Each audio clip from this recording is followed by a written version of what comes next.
नव्या दिवसाची नवी बातमी। पिंपरी चिंचवड भोसरी अन्न नागरी पुरवठा कार्यालयात लाच घेतल्याप्रकरणी परिमंडळ अधिकारी गजानन देशमुख यांना रंगेहात अटक करण्यात आली आहे। तक्रारदार हे अपंग असून समाज कार्य करतात। त्यांना शासकीय कागदपत्रांची माहिती असल्याने ते आपल्या 14 ओळखीच्या लोकांसाठी रेशन कार्ड काढण्यासाठी मदत करत होते। प्रत्येक व्यक्तीने 50 रुपये शासकीय फी आणि आधार पत्र दिल्यानंतर तक्रारदारांनी सर्व 14 जणांचे प्रस्ताव तयार करून आवश्यक कागदपत्रे जोडली। ऑनलाईन फी भरल्यानंतर सर्वांना रेशन कार्डचे नंबर मिळाले।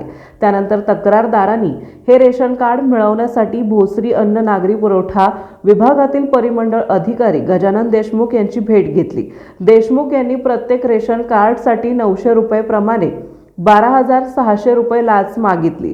तक्रारदारांनी लाच देण्याची इच्छा नसल्याने त्यांनी 10 डिसेंबर 2025 रोजी लाचलुचपत प्रतिबंधक विभाग पुणे येथे तक्रार दाखल केली। 11 डिसेंबर 2025 रोजी पडताळणी दरम्यान देशमुख यांनी 14 रेशन कार्डसाठी सुरुवातीला 19,000 रुपये मागितले। 10 कार्डसाठी प्रत्येकी 1,500 रुपये आणि उर्वरित 4 कार्डांसाठी प्रत्येकी 1,000 रुपये अशी मागणी होती।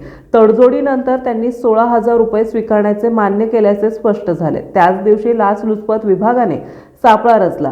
तक्रारदारांकडून 16,000 रुपये स्वीकारताना गजानन अशोकराव देशमुख यांना दुपारी 2:19 त्यांच्या भोसरी कार्यालयातच रंगेहात पकडण्यात आले। ही कारवाई पोलीस उपायुक्त आणि पोलीस अधीक्षक शिरीष सरदेशपांडे, अप्पर पोलीस अधीक्षक अजित पाटील, अप्पर पोलीस अधीक्षक अर्जुन भोसले यांच्या मार्गदर्शनाखाली लाचलुचपत प्रतिबंधक विभाग पुणे यांनी यशस्वीरित्या पूर्ण केली।